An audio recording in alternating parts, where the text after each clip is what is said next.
Hi guys! Once again, welcome back to my channel. Panibagong araw at syempre panibagong reaction video na naman tayo. And ayan, masaya po tayo ngayon kasi yung reaction video natin ay patungkol dito sa ating paboritong love team. No? Jongkar, syempre.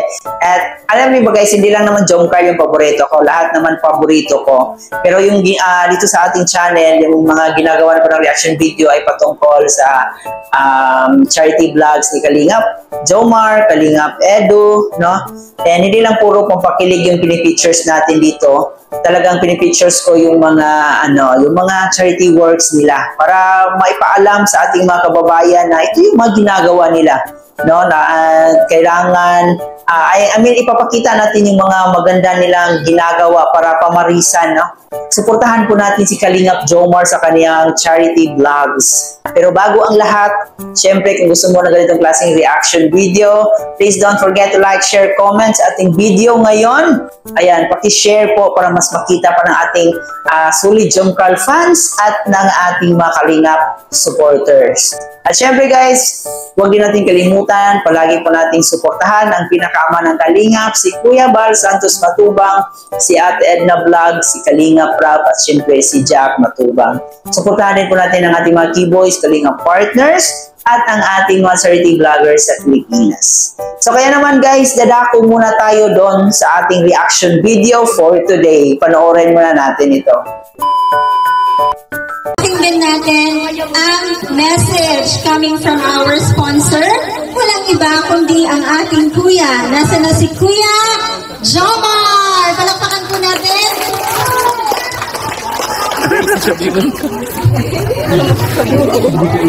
Hello po, good afternoon.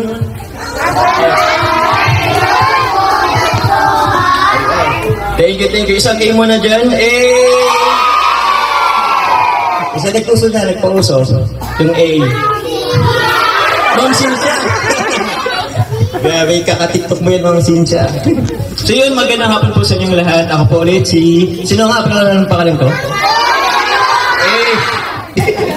Yun po. Ako po si Kuya Jomar po. Ang full name ko po is Jomar Hakub po from Santa Lucia. Kaya dito po yung ko. Meron po kasi akong YouTube channel. Ito po yung Kalingap Jomar. I'm part of Team Kalingap. Isa ko sa Team Kalingap. So, isang grupo kami ng mga charity vlogger po. And andun po sila sa diet. Actually po, it's my first time na magkaroon ng feeding program po. And gift giving na din. So, tinanong nila ako yung mga sponsors if ever man kung sana ko magpapa-feeding program kung mayroon akong chosen na let's say barangay or school. Actually po, pag-isipan ko po yan, pero naisip ko, why not dun sa school kung nagasan ako, which is dito yung Santa Lucia Elementary School. Actually, hindi naman ako nag-school, pero nag-sit-in lang yata ako in just few months kasi nagturo dito si mama ng ilang buwan. So yun po, thank you so much, grabe. Di ko in-expect na magkaroon na meron pala kayong presentation each level, grade level, naka-surprise naman nun.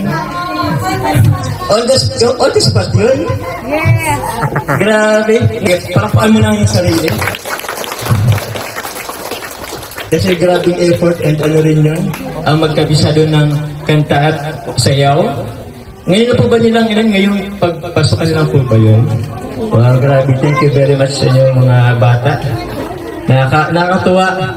Actually, di ko talaga in-expect na meron silang presentation. Kaya maraming salamat po. Pero good afternoon po muna po sa lahat. Gusto ko muna pasalamatan po officer in charge po natin si Sir Greg Beloro. Maraming salamat po. And also po sa barangay Kagawad si Ma'am. Kagawad si Ludia Villalba. Andito po siya. Thank you po. And also po sa barangay Kapitan na po si Cap Jesus Tabural. Maraming salamat po. And also po kay Auntie Cynthia Hakub Bagasala. Yun, thank you very much Auntie po sa pag-MC.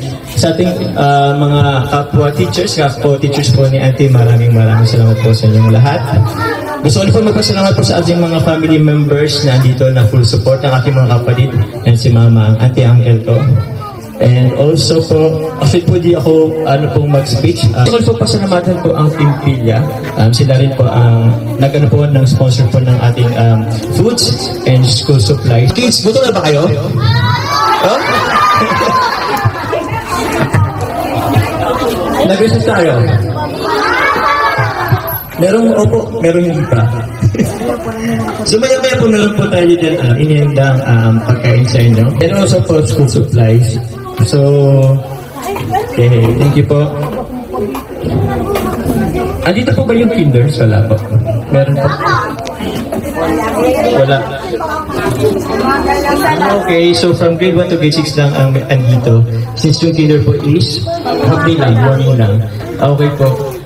So yun, ano na lang po yata yung mga sa kinder. Meron po rin kasi dyan para sa kinder. So yun po, muli po, maraming salamat po sa inyo pong preparation sa Santa Lucia Elementary School. Thank you po. Thank you very much po. Basta po, salamat po. Pila na pagkapapicture po, pila na doon sa food. Say thank you ha, pagkatapos.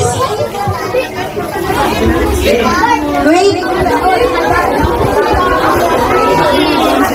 Please po, pwede pa-help po.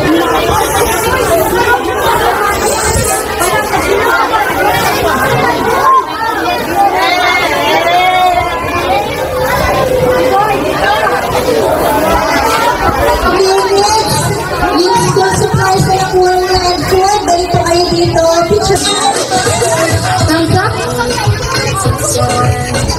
Okay, 11 lang. Ako na sa 11 pa lang man. Ayun!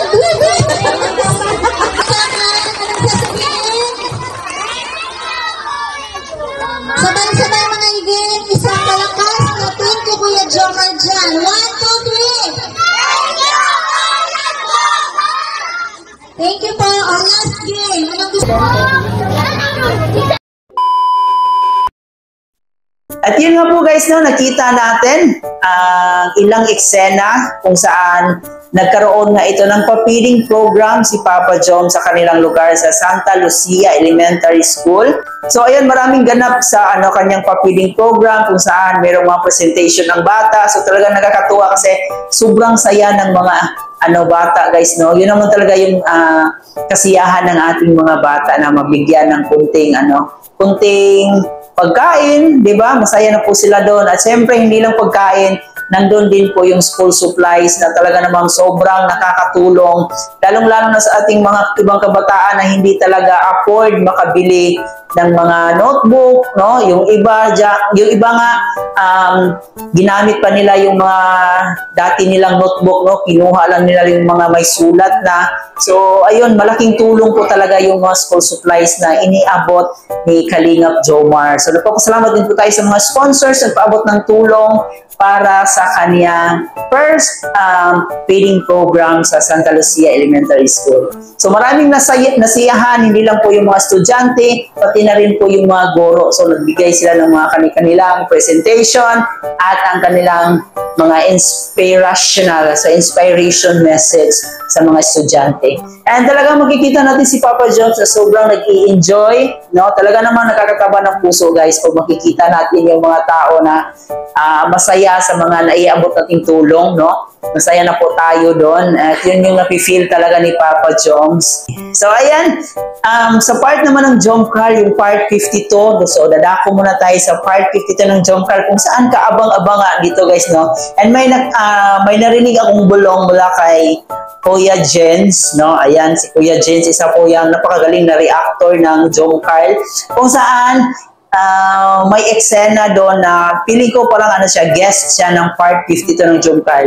So yun yung napanood ko sa kanyang vlog, no? Parang papasok siya sa Jomcar. Hindi ko alam po na yung magiging role niya doon.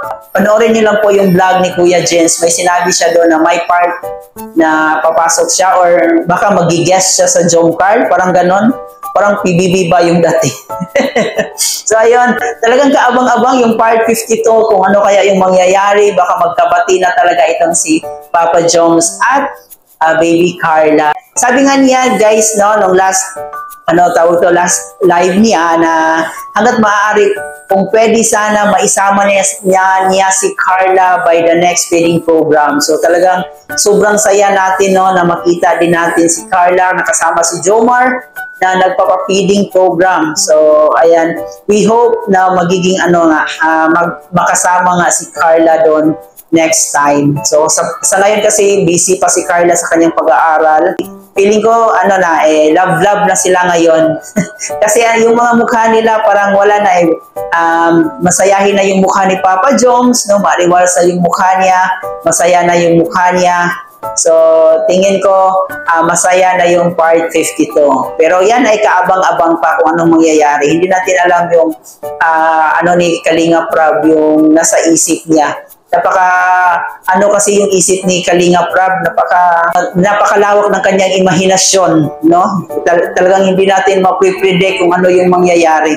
Suportahan lang po natin ang mga programa ng Kalingap, lalong-lalo na dito ni Kalingap Jomar, no? Suportahan natin siya.